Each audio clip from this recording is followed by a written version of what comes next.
efectos. La voz de los protagonistas. Contacto telefónico. Y nos da muchísimo gusto recibir al doctor Luis Fonserrada Pascal, director del Centro de Estudios Económicos del Sector Privado. Doctor, gracias por acompañarnos. Le saludamos Marcela Pámanes y un servidor, Juan Ceballos. Muy buenos días, Marcela, Juan. El gusto, como siempre, es para mí. Gracias por el espacio, Juan. Bien, pues para que nos comparta con el auditorio su análisis sobre la situación económica actual y la corrección de las estimaciones del crecimiento del Producto Interno Bruto que anunció ya el Centro de Estudios Económicos, que bueno, también esto que tiene que ver con pues el gasolinazo y electrizazo, los incrementos a las gasolinas y a la energía eléctrica. Sí, cómo no, con mucho gusto. Hay diversos factores que están indudablemente afectando nuestra tasa de crecimiento, Juan. Indudablemente uno de los más importantes es la contracción general del comercio con Estados Unidos y con el resto del mundo. Nuestras exportaciones se han reducido de manera importante. Tiene que ver con la actividad económica que hemos visto en el exterior. Nuestras importaciones también se vienen reduciendo. Desgraciadamente se vienen reduciendo a un ritmo menor que las exportaciones. ¿Qué quiere decir? Que nuestras ventas al exterior han ido bajando más rápidamente que nuestras compras, lo que quiere decir que seguramente tendremos un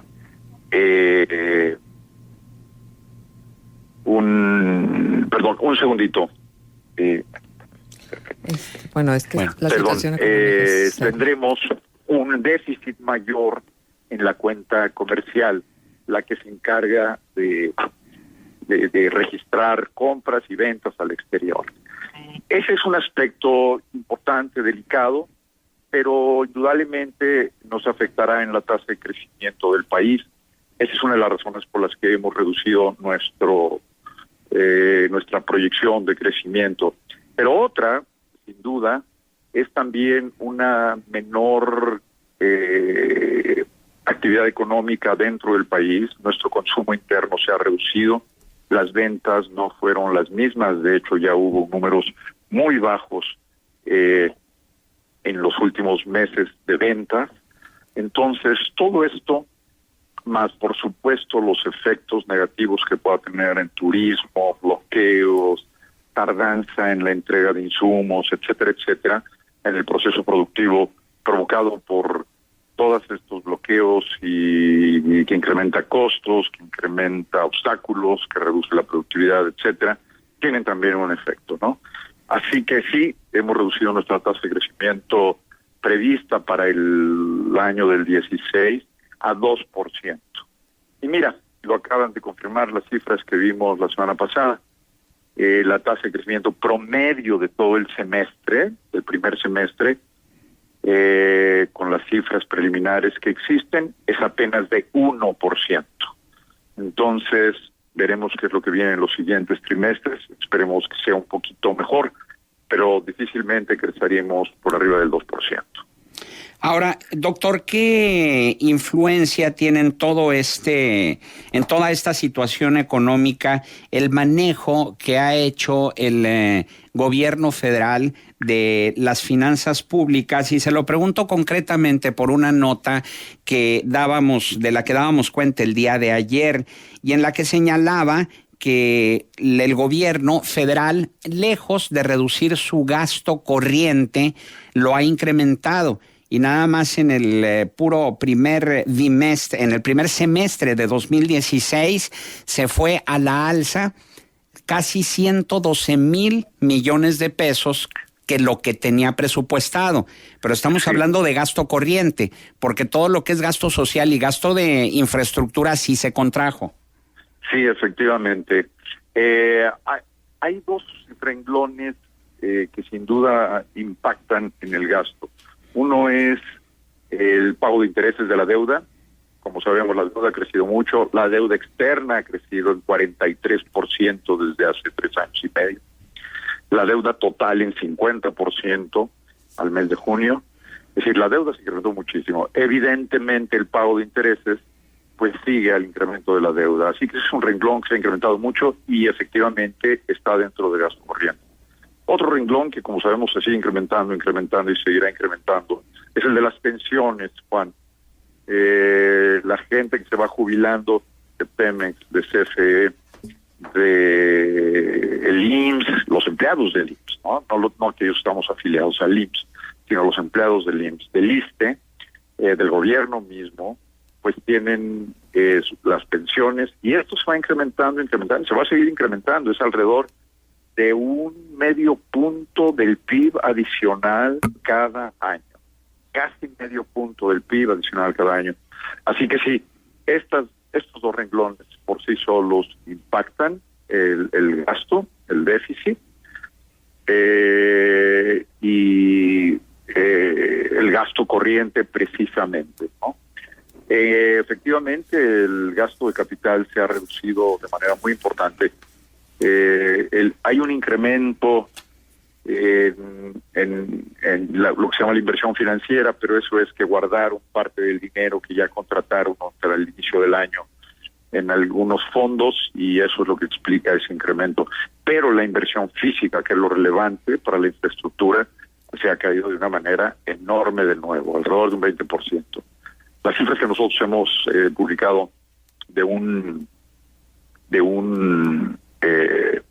incremento en el gasto corriente, sobre todo los años anteriores, es clarísimo y es muy importante. Este año deberían reducirlo, pero las cifras de inversión efectivamente van a llegar a niveles que no habíamos visto desde hace 75 años. La inversión como proporción del PIB, la infraestructura, el desarrollo de nuevos caminos, carreteras, puertos, aeropuertos, etcétera. Nosotros hace un trimestre decíamos que estaba en 3% del PIB. Hace 6 meses decíamos que estaba en 3.7 del PIB. La cifra que vamos a ver muy rápidamente, una vez que tengamos las cuentas nacionales, va a ser inferior a 3% del PIB. Eso es muy probable que nos lleve a cifras que no habíamos visto desde antes de 1940. Es cierto que el gobierno tiene que reducir su gasto, es fundamental que lo lleve a cabo, tiene que reducirlo, ojalá lo reduciera mucho más en inversión pública y no en infraestructura, pero el papel que juega el gasto público es muy delicado en términos de la balanza de pagos. Mira, por ejemplo, estas importaciones que comentábamos que no se han reducido de manera importante, pues nos va a llevar a un déficit mayor. De otra parte, es cierto que las remesas han tenido un comportamiento muy alto, probable que tengamos unos $1,000 millones adicionales con respecto al año pasado, pero igual va a suceder con nuestro déficit. Ojalá que eso alcanzara paradójicamente, Juan, el dinero que nos mandan nuestros mexicanos que fueron expulsados por no encontrar empleo en México y por la falta de certeza jurídica y la falta de derechos de propiedad, son los que están salvando el país ahora, porque si no existieran las remesas, tendríamos un déficit como de 3 puntos del PIB adicional, totalmente insostenible. Hubiéramos tenido que evaluar la moneda mucho más desde hace rato, ¿no? Así que sí, el papel del gasto público es muy importante porque nos puede ayudar a reducir las importaciones. Claro. El gasto público, cuando se incrementa, se distribuye y por supuesto que hay una demanda agregada que incluye más importaciones. Ahora, bien, estamos charlando con el doctor Luis Fonserrada Pascal, director del Centro de Estudios Económicos del Sector Privado.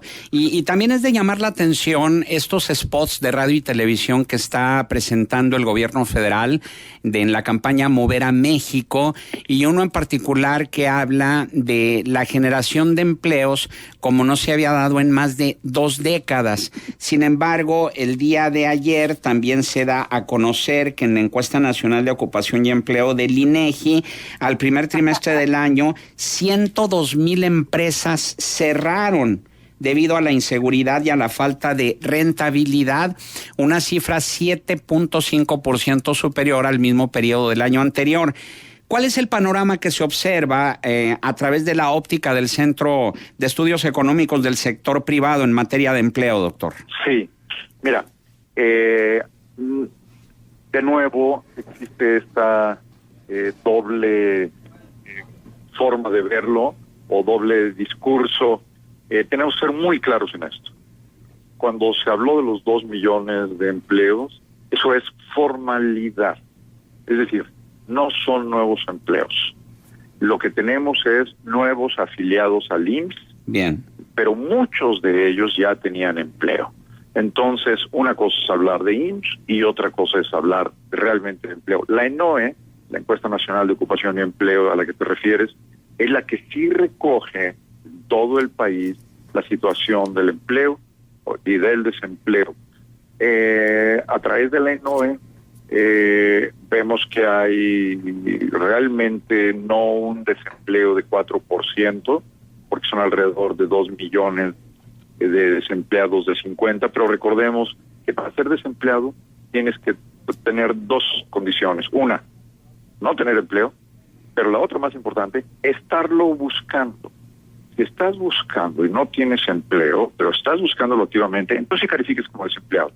Pero hay otros 6 millones que dejaron de buscar empleo. El 97% de ellos dijo que dejó de buscar empleo y no tiene empleo porque no encontró.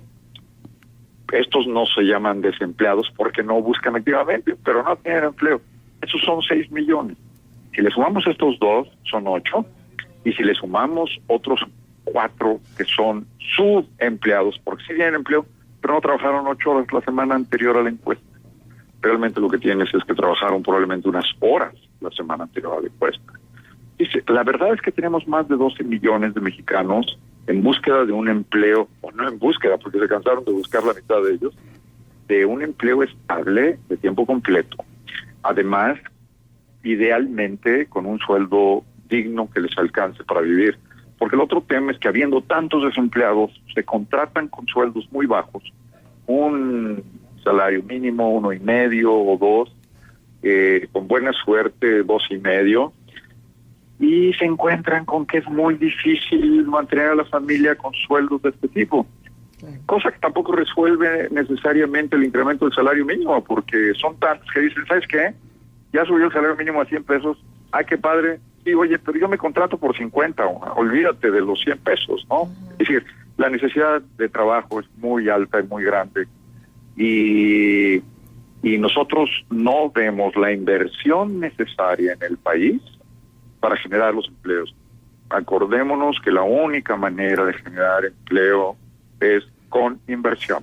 Claro. El más sencillo requiere inversión, y no se está dando la inversión que requerimos. Al contrario, tenemos un número de empresas importantes moviéndose de los lugares que más empleo requieren, Oaxaca, Michoacán, Chiapas, a otros estados, a estados del norte, a estados del centro, por la inseguridad que existe.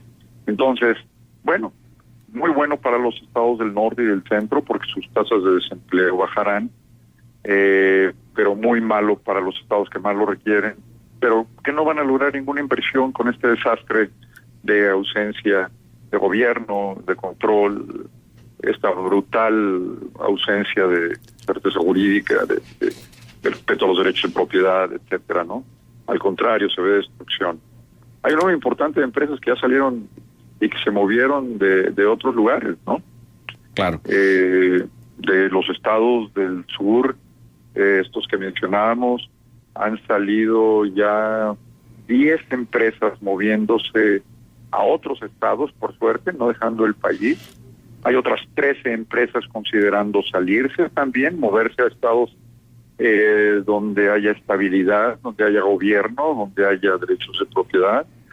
Pero desgraciadamente ya 6 empresas se fueron del país incluso. Y otras 3 están planeando irse, ¿no? Esto es lo que nos reporta la Cámara Americana de Comercio, por ejemplo. Entonces, caray, hay los pilares del crecimiento, diría yo, indudablemente son, pues sí, la inversión, obviamente, pero el otro gran pilar, que es el que además te determina la inversión, es las reglas de juego. Claro. El que haya certeza jurídica, derecho de propiedad, que sepas que tu inversión está bien protegida, que sepas que no hay una destrucción continua de patrimonio, que ponga en peligro tu actividad, tus operaciones diarias. Hay empresas que, como sabemos, han cerrado en Chilpancingo, en otras ciudades de Oaxaca, de Guerrero. Entonces yo diría el determinante en última instancia del desarrollo, del crecimiento, es reglas bien respetadas, derechos de propiedad bien respetados, que es uno de los factores junto con la rentabilidad que te provoca inversión, ¿no? Entonces, si no tenemos esta certeza, pues ¿cómo vamos a crecer y cómo vamos a crear? Y indudablemente veremos pobreza y retraso, que es muy notorio ya, claro, entre los países del centro y del norte y los del sur. Perdón, los estados, ¿verdad? Bien. Doctor Luis Fonserrada Pascal, director del Centro de Estudios Económicos del Sector Privado, nuestro agradecimiento como siempre por su muy valiosa participación aquí en Contextos. Al contrario, Juan, yo soy el que lo agradece. Marcela, muy buenos días. Gracias. Buen día, hasta luego. Buenos días. Hasta luego.